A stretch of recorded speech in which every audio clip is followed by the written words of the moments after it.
ക്രിക്കി മലയാളം 2.0യുടെ ഏറ്റവും പുതിയ വീഡിയോയിലേക്ക് ഏവർക്കും സ്വാഗതം. നമ്മൾ IPLന്റെ സെക്കൻഡ് ഹാഫിലേക്ക് കടന്നിരിക്കുകയാണ്. പകുതിയിലധികം മത്സരങ്ങൾ ഇപ്പോൾ പൂർത്തിയായി കഴിഞ്ഞിരിക്കുന്നു.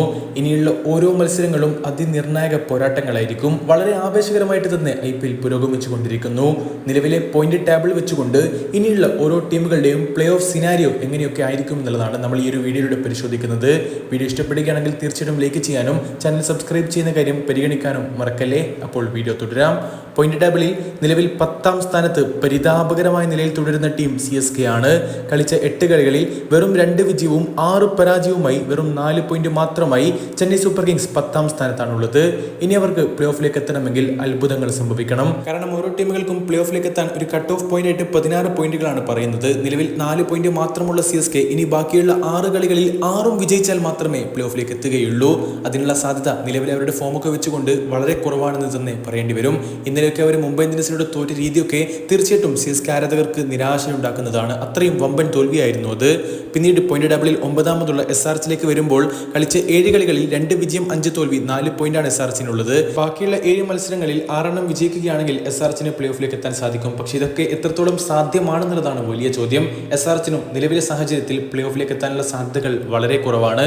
8ാം സ്ഥാനത്തുള്ള രാജസ്ഥാൻ റോയൽസിലേക്ക് വരികയാണെങ്കിൽ കഴിഞ്ഞ 2 കളികളും അവർ വിജയിച്ചെന്ന് ഉറപ്പിച്ചെടുത്ത് നിന്നാണ് തോറ്റുകൊണ്ട് ആ 4 പോയിന്റുകൾ പ്രധാനപ്പെട്ട 4 പോയിന്റുകൾ നഷ്ടപ്പെടുത്തി കളഞ്ഞത്. അതുകൊണ്ടൊക്കെ തന്നെ ഇനി അവർക്ക് പ്ലേ ഓഫിലേക്ക് എത്തണമെങ്കിൽ വലിയ അത്ഭുതങ്ങൾ സംഭവിക്കേണ്ടിയിരിക്കുന്നു. കളിച്ച 8 കളികളിൽ വെറും 2 വിജയം 6 തോൽവികൾ 4 പോയിന്റ് മാത്രമായി 6 പരിതാപകരമായ നിലയിലാണുള്ളത്.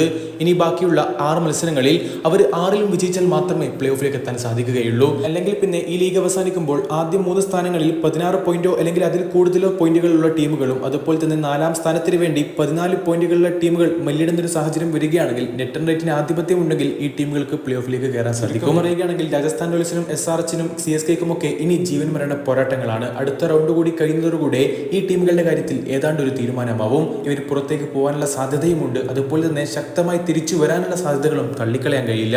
KKRലേക്ക് വരുമ്പോൾ കളിച്ച 7 കളികളിൽ 3 വിജയം 4 തോൽവി 6 പോയിന്റുമായി KKR നിലവിൽ പോയിന്റ് ടേബിളിൽ 7ാമതാണുള്ളത്. ഇന്നവർക്ക് മത്സരമുണ്ട്. അതിൽ വിജയിക്കുകയാണെങ്കിൽ ഒരുപടി മുന്നിലേക്ക് കയറിക്കൊണ്ട് അവർക്ക് കുറച്ചുകൂടി സാധ്യതകൾ എളുപ്പമാക്കാൻ സാധിക്കും. പക്ഷേ നിലവിൽ സാഹചര്യം വെച്ചുകൊണ്ട് KKRനും ഒട്ടും എളുപ്പമല്ല കാര്യങ്ങൾ. പോയിന്റ് ടേബിളിൽ നിലവിൽ 6ാം സ്ഥാനത്തുള്ള മുംബൈ ഇന്ത്യൻസിലേക്ക് വരികയാണെങ്കിൽ വാട്ട് എ കംബാക്ക്, എന്തൊരു തിരിച്ചുവരവാണ് ഇപ്പോൾ അവർ നടത്തിക്കൊണ്ടിരിക്കുന്നത്. കളിച്ച 8 കളികളിൽ 4 വിജയം 4 തോൽവി 8 പോയിന്റുമായി നിലവിൽ അവർ പോയിന്റ് ടേബിളിൽ 6ാമതാണ് ഉള്ളതെങ്കിൽ കൂടി അവർ മുകളിലേക്ക് കയറാനുള്ള എല്ലാ സാധ്യതകളും കാണുന്നുണ്ട്. ഒന്നാമത് രോഹിത് ശർമ്മ കൂടി ഫോമിലേക്ക് ഉയർന്നിട്ടുണ്ട്. മുംബൈക്ക് ഇനിയും 6 മത്സരങ്ങൾ ബാക്കിയുണ്ട്. അതിൽ 4 വിജയങ്ങൾ സ്വന്തമാക്കിയാൽ തന്നെ 16 പോയിന്റുകളിലേക്ക് എത്തിക്കൊണ്ട് അവർക്ക് പ്ലേ ഓഫ് ഉറപ്പിക്കാൻ സാധിക്കും. തീർച്ചയായിട്ടും നിലവിൽ അവർക്കതിന് വളരെ എളുപ്പത്തിൽ കഴിയുമെന്ന് തന്നെയാണ് MI ആരാധകരും പ്രതീക്ഷിക്കുന്നത്. ഗൈസ്, ബാക്കിയുള്ള ടീമുകളുടെ നമുക്ക് അടുത്തൊരു പാർട്ടായിട്ട് വീഡിയോ ചെയ്യാമെന്ന് കരുതുന്നു. ഈ ഒരു വീഡിയോ ഒരുപാട് ലെങ്തായി പോകും. നിങ്ങളുടെ അഭിപ്രായങ്ങൾ തീർച്ചയായിട്ടും രേഖപ്പെടുത്തുക. അടുത്തൊരു വീഡിയോ വീണ്ടും കാണാം. ചെറിയൊരു ഗുഡ് ബൈ.